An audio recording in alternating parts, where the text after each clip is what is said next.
los fenómenos sociales. Estamos en línea con Gustavo Córdoba. Gustavo, Alejandro Gil, Gustavo Torres te saludan de Mendoza. ¿Cómo estás? Ale, Gustavo, buen día, ¿cómo le va? Buenos días, Gustavo. También está un amigo nuestro de la casa, Domingo Barahona, que también quiere preguntarte. Ok. Gustavo, hay un trabajo reciente que ha hecho tu empresa respecto de la proyección pospaso de los votos, porque viste, por ahí se disparó alguna luz de alarma en alguna gente, que el sábado estaba llena la Plaza de Mayo. Contanos. No, bueno, básicamente lo que estamos viendo es un contexto sumamente complejo para el gobierno nacional. Lo que vimos el sábado en la Plaza de Mayo es ni más ni menos que el núcleo duro que ha votado el gobierno y que lo va a seguir votando, independientemente de si mejora o no mejora la economía. El problema del gobierno es que se ha dado cuenta, quizá de manera muy tardía, del problema que tienen si se repite el mismo resultado electoral, ¿no?, del domingo 11 de agosto. Esto es mayoría en ambas cámaras para Alberto Fernández y una posibilidad de que tengan quórum propio con muy pocos diputados más. Entonces, me parece que el gobierno, en lugar de apelar a un criterio de responsabilidad y prudencia institucional y dedicarse a generar gobernabilidad hasta el último día de su mandato, lo que está claro es que han hecho es apelar a una cuestión electoral, apelando de vuelta al voto del odio, al voto grieta, al voto de preferencia, para ver si puede mantener el caudal electoral. Ahora, claramente, para entender el voto del domingo 11 de agosto hay que, por ejemplo, entenderlo desde la lógica de las pymes, por ejemplo, ¿no?, que en Córdoba, Mendoza, las pymes son el motor productivo del corazón del país. Tanto los dueños de las pymes como los empleados y trabajadores de las pymes han sufrido las consecuencias de la política económica de este gobierno y han votado rechazando esa política económica, emitiendo un voto castigo realmente poderoso. En el actual contexto, el gobierno no les está hablando a los sectores moderados de la sociedad argentina que le permitieron ganar hace 4 años la elección, sino que se han dado vuelta y le hablan solamente al núcleo duro que los va a votar por la cuestión del antiperonismo, ¿no? Entonces, el gobierno ha perdido una enorme oportunidad de decir de verdad que entendieron el mensaje electoral y en lugar de predominar el pedido de disculpas posterior, lo que ha predominado es esa imagen que dejó el presidente Macri el día lunes cuando le echó la culpa a la gente de no haberlo votado porque no entendió la gente el mensaje del gobierno. Entonces, en este contexto tenemos que decir que todo esto tiene una traducción electoral. Más allá de esa movilización del núcleo duro del gobierno, hemos evaluado los techos electorales tanto de Macri como de Alberto Fernández, y en el caso de Macri lo vemos cercano al 38%, su techo electoral. Es decir, puede crecer un poquito de lo que ha sacado el domingo 11 de agosto, básicamente por votantes que están dispuestos a votarlo, ¿no?, que votaron a Esper o a Labaña o a otros candidatos en la primaria y que pueden votar a Macri. Pero depende, el crecimiento a ese porcentaje depende exclusivamente del contexto económico favorable, es decir, que se le alineen algunas cuestiones económicas al gobierno. En cambio, el techo electoral de Alberto lo vemos cercano al 56%, ¿no? Esto es, si aplicamos el criterio de neutralizar los votos en blanco de la última elección, Alberto Fernández ya estaría pisando claramente el 50%. Lo que estamos viendo es que hoy ha superado ese porcentaje, puede estar en 51, 52 puntos, y proyectando también el voto en blanco y los indecisos, Alberto Fernández podría incluso aspirar a tener un porcentaje mayor, siempre y cuando se dé un contexto en el cual los errores del gobierno de Macri se sigan sucediendo, ¿no? Gustavo, cuando vos hablás del techo, en definitiva estás manteniendo una diferencia porcentual similar a la que determinó las PASO, pero que Macri trepe al 38, que es la sumatoria de sacando a Labaña, son los otros pequeños grupos políticos que participaron y pasaron las PASO, valga la redundancia. Sí, claramente.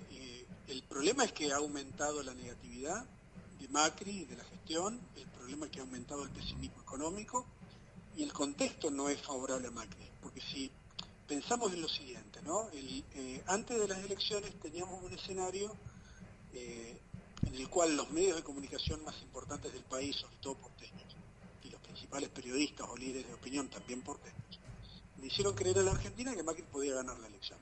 Además, hubo encuestadoras que lisa y llanamente dijeron que Macri ganaba las elecciones del día 11 de agosto, ¿no? Sí.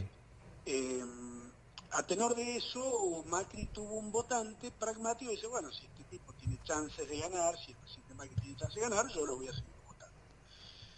Yo estoy observando que ese votante, por ejemplo, en la provincia de Córdoba, puede darse también en la provincia de Mendoza, ese votante que creía que Macri podía ganar, hoy claramente sabe que las chances de victoria de Macri se han pulverizado, se han esfumado de una manera muy categórica, y más que probablemente de manera muy pragmática, muchos votantes de estas provincias terminen votando las posiciones más cercanas o a Labaña, en primer lugar, o a Alberto Fernández en segundo, ¿no? Por eso, en Córdoba, por ejemplo, yo estoy viendo que Alberto, de los 30 puntos que sacó en la elección del 11 de agosto, puede incluso llegar a tener 40, es decir, puede tener un crecimiento entre 5 a 10 puntos.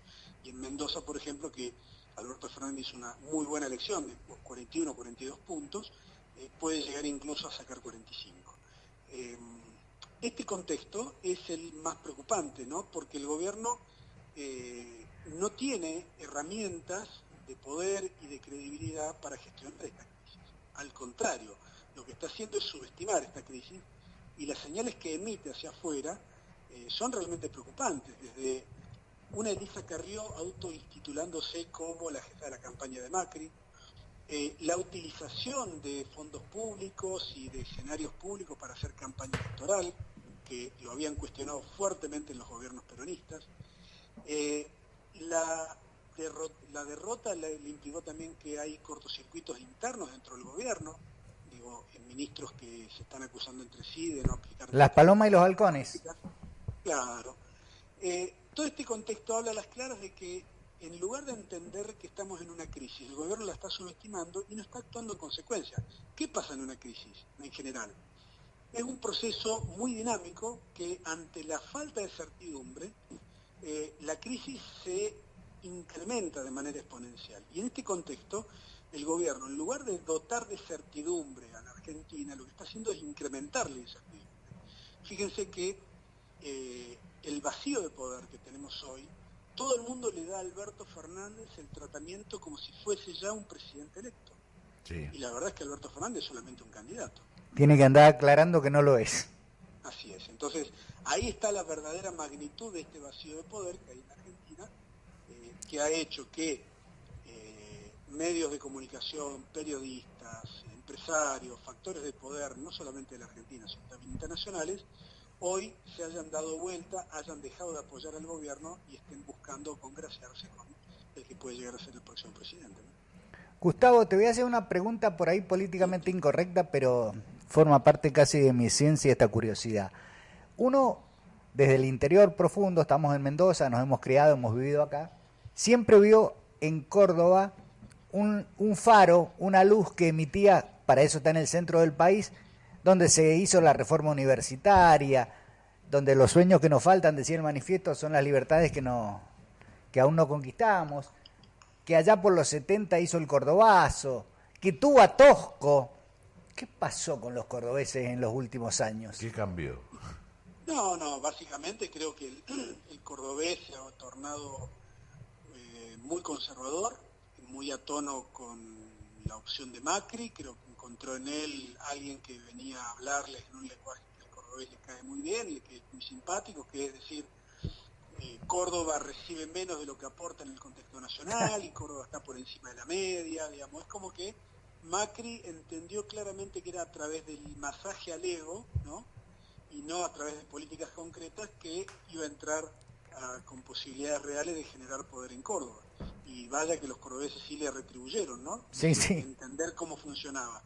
El problema de eso es que hoy Córdoba ha quedado en una posición sumamente incómoda, porque yo no veo condiciones para que Macri pueda recuperarse en el resto del país, y en Córdoba yo diría, si el gobierno logra mantener el porcentaje que sacó en las elecciones pasadas e incluso incrementarlo un poquitito, debe darse por satisfecho, ¿no?